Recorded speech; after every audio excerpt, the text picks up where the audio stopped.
Hello student. कल मैंने 10th class का तीसरे चैप्टर का कुछ इम्पोर्टेंट क्वेश्चन बताया था और आज जो है ना उसका सेकेंड पार्ट बता रहा हूँ।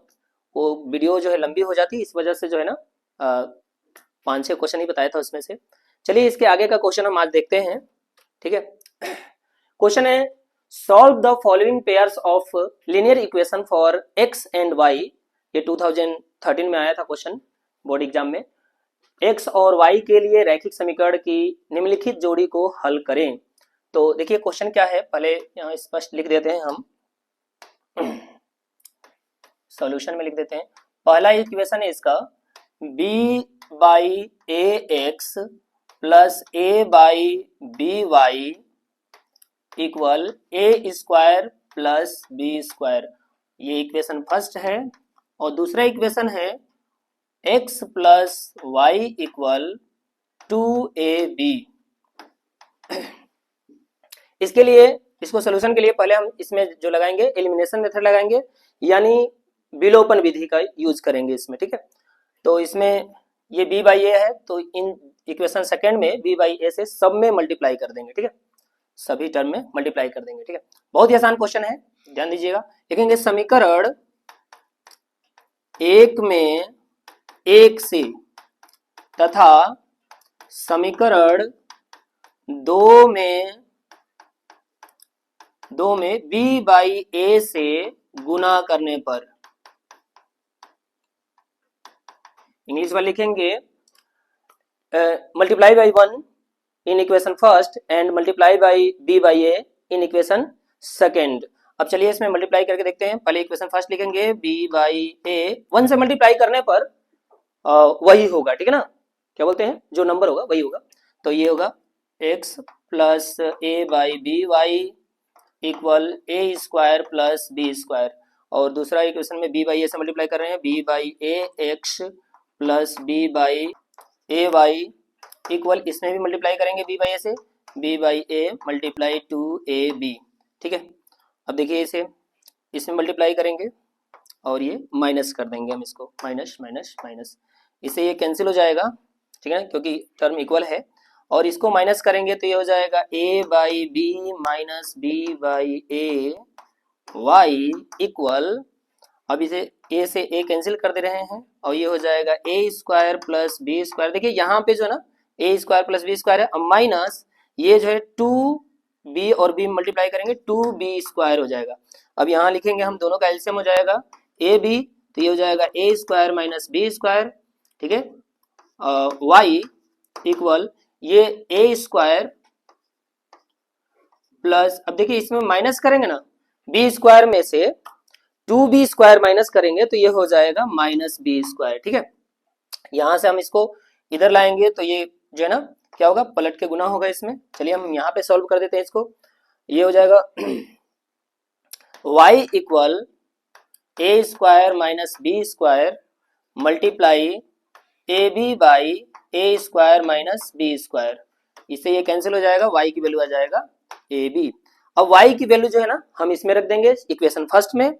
ठीक है, तो लिखेंगे यहाँ पे y का मान समीकरण एक में रखने पर, रख दीजिए समीकरण एक में। तो x प्लस वाई का मान रख लें ए बी इक्वल 2ab, और ये ab को उस साइड ले जाएंगे, बराबर के इक्वल के उस साइड ले जाएंगे, क्या हो गया, माइनस हो जाएगा। तो x इक्वल क्या हो जाएगा 2ab माइनस ab, यानी x इक्वल हो जाएगा ab। समझ में आया? हाँ बेटू, समझ में आ गया? चलिए, तो आप लोग जो है ना इस, अगर समझ में नहीं आया होगा तो इसे रोक करके पॉज करके देख लीजिएगा। नेक्स्ट क्वेश्चन देखते हैं। नेक्स्ट क्वेश्चन है पिता की आयु उसके 2 बच्चों की आयु के योग से दुगुना है। The age of the father is twice the sum of the age of his 2 children.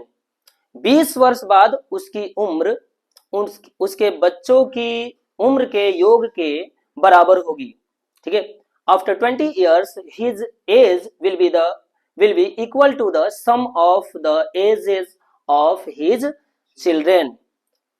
पिता की आयु ज्ञात कीजिए। तो देखिए इसमें दो बच्चे हैं ए और बी, मान लीजिए कि ए और बी दो बच्चे हैं, ठीक है ना, और एफ जो है ना इनका मान लीजिए फादर है, ठीक है, पापा है ये, और ये दो बच्चे हैं। तो इन दोनों बच्चों का एज जो है ना, एज जो जितना भी है वो क्या है, इनके एज का दोगुना जो है पिता का एज है। तो यहां पर हम लिखेंगे सॉल्यूशन में, सॉल्यूशन माना दो बच्चों के आयु का योग x वर्ष, ठीक है, तथा पिता की आयु y वर्ष है, ठीक है, y वर्ष है, ठीक है। ध्यान दीजिएगा। तो प्रश्नानुसार कह रहा है कि दोनों बच्चों के एज का योग, यानी दोनों बच्चों के एज का योग कितना है, x वर्ष है, का दो गुना पिता का एज है, पिता का एज कितना है, y है। ये इक्वेशन फर्स्ट बन गया। अब पुनः क्या करा, दोबारा क्या करा, पुनः दोबारा करा है आफ्टर 20 ईयर्स, 20 साल बाद, ठीक है ना। अब देखिए दो बच्चे हैं और दोनों का एज हमने मान लिया, दोनों का एज का समझाने कितना है, x वर्ष है, ठीक है ना, और पिता की आयु कितनी है, y वर्ष है, ठीक है ना। अब 20 वर्ष बाद यहाँ पे लिख दे रहे हैं 20 वर्ष बाद, ठीक है ना, 20 वर्ष बाद। अब ध्यान दीजिएगा 20 वर्ष बाद जो है पिता जो हो जाएगा वो कितने साल का हो जाएगा, 20 वर्ष अधिक हो जाएगा, 20 वर्ष। तो लिख देंगे y प्लस 20। अब ये करें कि पिता का जो एज है ना बच्चों के एज से क्या है, बराबर है, तो हम लिख देंगे x प्लस 20। गलत होगा, सही होगा? अरे ये गलत होगा, क्योंकि देखिए जो दो बच्चे हैं चिंगी मिंगी, इसमें जो है ना एक का एज जितना भी हो और दूसरे का एज जितना भी हो, उन दोनों में ना 20-20 साल बढ़ेगा, एक में थोड़ा ना बढ़ेगा, दोनों में 20-20 साल बढ़ेगा, ठीक है ना। इसलिए इनके एज जो हो जाएगा क्या हो जाएगा, x प्लस 40 हो जाएगा, ठीक है ना। 20 वर्ष दोनों में बढ़ेगा, क्या हो जाएगा, 40 वर्ष हो जाएगा। अब यहां से हम एक y की जो वैल्यू है इसमें रख देंगे, ये इक्वेशन हमारा क्या हो जाएगा, सेकेंड, ठीक है ना। यहां से सेकेंड इक्वेशन मान लेंगे, ठीक है। एक y का मान, ठीक है ना, समीकरण 2 में रखने पर,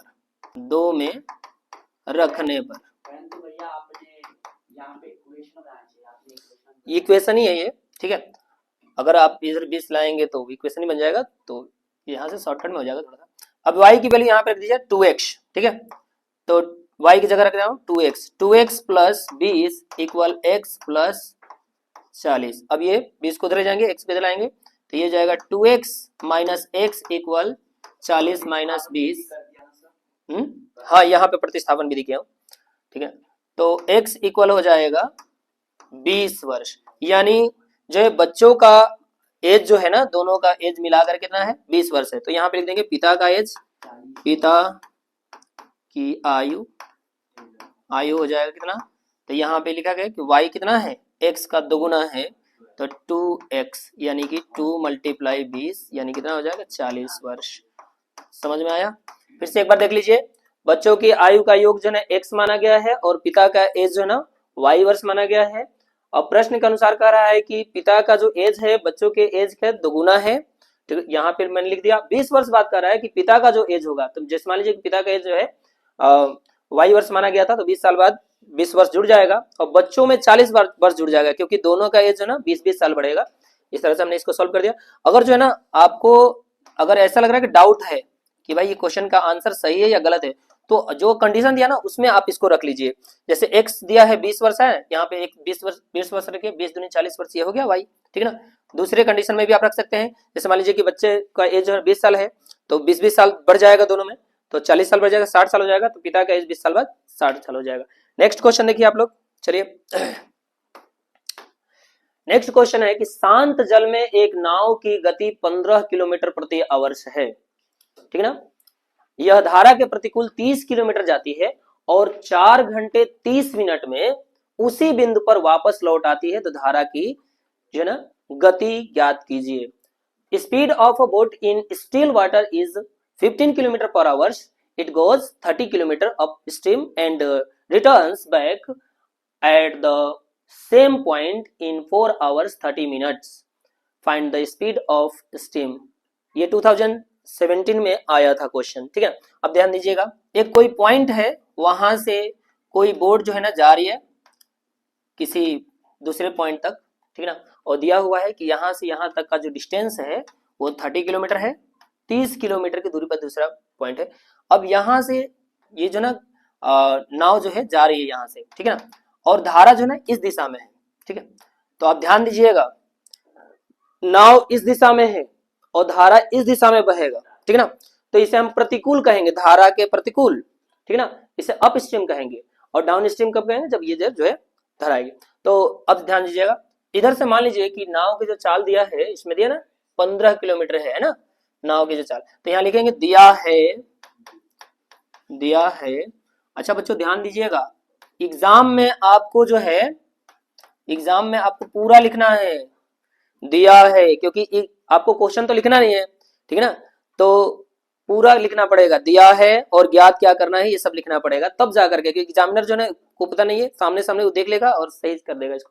चलिए देखते हैं, दिया है शांत जल में नाव की चाल, शांत जल में नाव की चाल कितना है भाई, 15 किलोमीटर पर आवर्स, ठीक है। अब मान लेते हैं कि अच्छा दूरी देख लीजिए, दूरी दिया हुआ है, कुल दूरी कितना दिया है 30 किलोमीटर, और मान लेते हैं कि माना धारा की गति कितना है x किलोमीटर पर आवर्स है, ठीक है ना। अब सॉल्यूशन देखिए, इसका ज्ञात हमें करना है कि धारा की गति कितनी है, ठीक है। तो अब देखिए, नाव अगर इस दिशा में जा रही है और धारा इस दिशा में है तो नाव की चाल घट जाएगी, ठीक है ना। एक जो है ना नाव इस दिशा में जा रही है, धारा उसको धकेलेगी पीछे की तरफ, ठीक है ना, धकेलेगी तो नाव की चाल जो है कम हो जाएगी। तो लिखेंगे धारा के प्रतिकूल,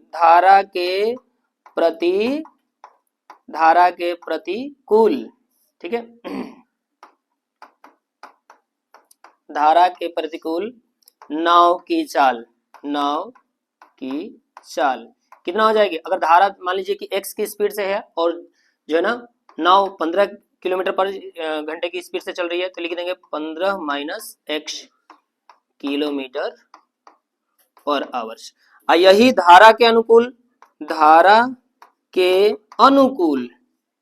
जिधर धारा बह रही है उधर ही, देखिए नाव इधर गई, धारा इसे रोक रही थी, नाव यहाँ पे गई, अब फिर मुड़ी तो धारा उसे और भी धकेलेगी उसी दिशा में, जब धकेलेगी तो चाल बढ़ जाएगा, यानी नाव की चाल कितनी हो जाएगी, तो ये हो जाएगा 15 plus x kilometre per hours, ठीक है ना। अब प्रश्न के अनुसार क्या कह रहा है कि जाने में और आने में दोनों समय लग रहा है 4.5 घंटा, ठीक है, 4.5 घंटा लग जा रहा है दोनों में, आने में और जाने में।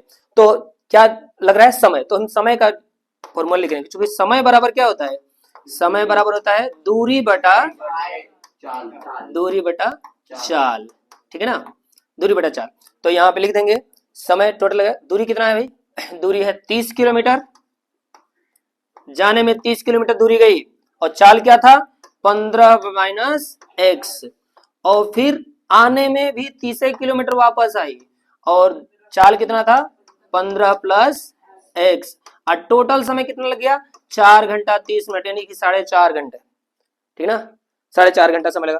अब दोनों में क्या करेंगे 30 कॉमन कर लेंगे, ठीक है ना। चलिए यहाँ पे सोल्यूशन कर देते हैं इसका थोड़ा सा, ये 30 दोनों में से कॉमन हो गया, ठीक है, और ये हो गया 1/15 माइनस x और प्लस 1/15 प्लस x, और इधर हो गया 2 चौके 8 और 1 9, 2 4 जा 8, 9/2। अब इन दोनों का एलसीएम ले लिया, ठीक है ना दीपू, समझ में आ रहा है 30, और इन दोनों का एलसीएम ले लिया, क्या हो गया 15 माइनस x और 15 प्लस x, क्रॉस मल्टीप्लिकेशन कर देंगे, ये हो जाएगा 15 minus x plus 15 minus x, sorry 15 plus x यहाँ पे रहेगा ना, इक्वल 9/2, समझ में आ रहा है? अब देखिए x से x कैंसिल हो गया, ये हो गया 30 और ये 15 15 30 मल्टीप्लाई में ये हो गया 15 का स्क्वायर माइनस x का स्क्वायर। क्यों फॉर्मूला लग गया, कहाँ नीचे कटेगा? ये कटेगा कैसे भाई साहब? ये ब्रैकेट में मल्टीप्लाई में है, मल्टीप्लाई में तो कैसे काट दोगे?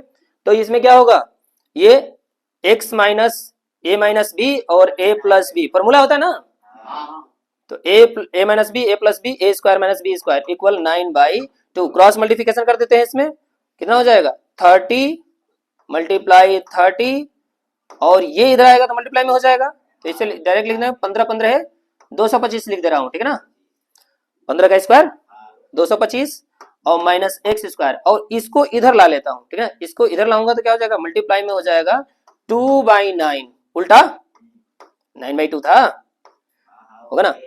तो ये 9 से इसको काट दो, 3 से पहले काटो, 3 दहा में 30 और 3 दहिया 30, ये कितना हो गया 10 10 जा 100 और 2 200 और ये हो गया 225 माइनस एक्स स्क्वायर।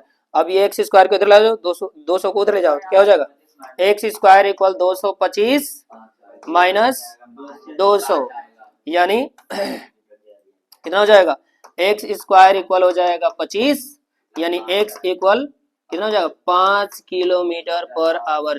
ये हो जाएगा, तो ये डायरेक्ट हम कर दिए यहाँ से, ठीक ना, स्क्वायर रूट हो जाएगा इसका फ्रैक्शन से, हाँ ऐसे भी हो सकता था। चलिए ये हो गया क्वेश्चन, नेक्स्ट क्वेश्चन देखते हैं। नहीं समझ में आया होगा तो पॉज करके देख लीजिएगा वीडियो फिर से। नेक्स्ट, हाँ, एक नाव को धारा के अनुकूल 44 किलोमीटर जाने में यानी 44 किलोमीटर जाने में 4 घंटे लगते हैं और वह उतने ही समय में धारा के प्रतिकूल 20 किलोमीटर जा सकती है। शांत जल में धारा की गति और नाव की गति ज्ञात कीजिए। ध्यान दीजिए, a boat takes 4 hours to go 44 kilometre downstream and it can go 20 kilometre upstream in the same time. Find the speed of the steam and that of the boat in still water। अब समझिए ये जो है ना question जो है 2015 में board के एग्जाम में आया था। अनुकूल और प्रतिकूल का मतलब बता दें, चलिए ये हो जाएगा, सुनिए। धारा के अनुकूल का मतलब होता है जो है धारा की ही दिशा में जाना, ठीक है, और धारा के प्रतिकूल का मतलब होता है धारा के उल्टी दिशा में जाना, ठीक ना, अपोजिट, धारा का उल्टी, ठीक ना, दिशा में। अब समझिए धारा इस दिशा में बह रही है और नाव भी अगर इस दिशा में जा रही है तो इसको अनुकूल कहेंगे, और धारा जो है इस दिशा में आ रही है और नाव इस दिशा में जा रही है तो इसको प्रतिकूल कहेंगे। अब प्रतिकूल स्थिति में क्या होगा, चाल कम हो जाएगा नाव का, ठीक है ना, स्पीड इसका कम हो जाएगा। मान लीजिए ये 44 किलोमीटर का डिस्टेंस है, 44 किलोमीटर का डिस्टेंस है और नाव भी इधर जा रही है और धारा भी इसी दिशा में बह रही है, ठीक है ना, तो क्या होगा स्पीड तेज होगा। और अगर 20 किलोमीटर का, आपकी दूसरा कंडीशन कर रहा है कि 20 किलोमीटर का डिस्टेंस है, 20 किलोमीटर है ना, हाँ 20 किलोमीटर का डिस्टेंस है और जो ना धारा इस दिशा में है और नाव इस दिशा में आ रही है, तो उसको लग जा रहा है कितना समय, इसमें लग जा रहा है 4 घंटे और इसमें भी 4 ही घंटे लग जा रहे हैं, ठीक है ना, क्योंकि स्पीड कम हो जाने की वजह से डिस्टेंस कम कवर कर पा रही है, समय उतना ही लग रहा है। तो लिखेंगे सोल्यूशन, देखिए आप लोग, माना शांत जल में ठीक है नाव की चाल x किलोमीटर पर आवर्स तथा धारा की गति y किलोमीटर पर आवर्स है। अब लिखेंगे धारा के अनुकूल को क्या है, धारा के अनुकूल नाव की चाल,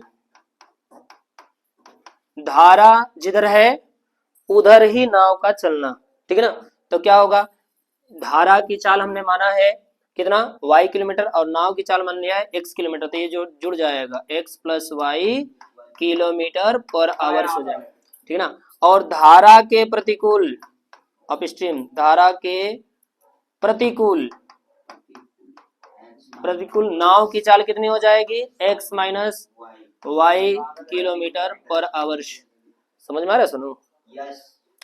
अब देखो प्रश्न के अनुसार, प्रश्नानुसार कह रहा है कि सेम टाइम लग रहा है। कब लग रहा है सेम टाइम? समय जब जो है ना इतना दूरी सॉरी इस चाल से चलते हैं 44 किलोमीटर जाने में, है ना, और 44 किलोमीटर जाने में, और इस चाल से चलने पे 20 किलोमीटर चलने में। तो लिख देंगे समय बराबर, यहाँ पे लिख दे रहे हैं चूंकि समय बराबर होता है दूरी बटा चाल, ठीक है ना, यानी time equal distance by speed होता है ना। तो यहाँ पे हम लगाएंगे पहले कंडीशन के हिसाब से। देखिए आप लोग, पहला कंडीशन है 44 किलोमीटर का डिस्टेंस कवर किया जा रहा है x प्लस वाई के हिसाब से, 4 घंटे का समय लग रहा है। तो यहाँ पे हम लिखेंगे, इसको बाई मिला देंगे, 44/4 इक्वल एक्स प्लस वाई, यानी x प्लस वाई इक्वल हो जाएगा 11, इक्वेशन फर्स्ट। अब दूसरे कंडीशन के हिसाब से यहाँ पे देख लीजिए, दूसरा कंडीशन है 20 किलोमीटर का डिस्टेंस है, 20 किलोमीटर का डिस्टेंस कवर किया जा रहा है, ठीक है ना। कैसे? x माइनस वाई के हिसाब से, तो समय लग रहा है 4 घंटे, यानी क्रॉस मल्टीप्लिकेशन करेंगे 20/4 20/4 equal x minus y, cut जाएगा, x माइनस वाई बराबर 5, इक्वेशन सेकंड। इन दोनों इक्वेशनों को सॉल्व कर देंगे समीकरण 1 और 2 से, समीकरण 1 व 2 से, ठीक है। तो x प्लस वाई इक्वल 11 और x माइनस वाई इक्वल 5, तो ये कैंसिल हो जाएगा, 2x इक्वल हो जाएगा,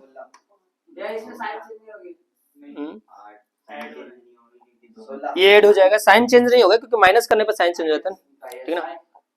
तो ये हो गया 16 और x इक्वल हो जाएगा 8 किलोमीटर पर आवर्स। और 8 क्या है? 8 है नाव की चाल। अब यहाँ पे x की वैल्यू जो है ना इक्वेशन फर्स्ट में रख लेना, x का मान समीकरण 1 में रख लो, ठीक है ना। समीकरण 1 में रखेंगे, समीकरण 1 क्या है?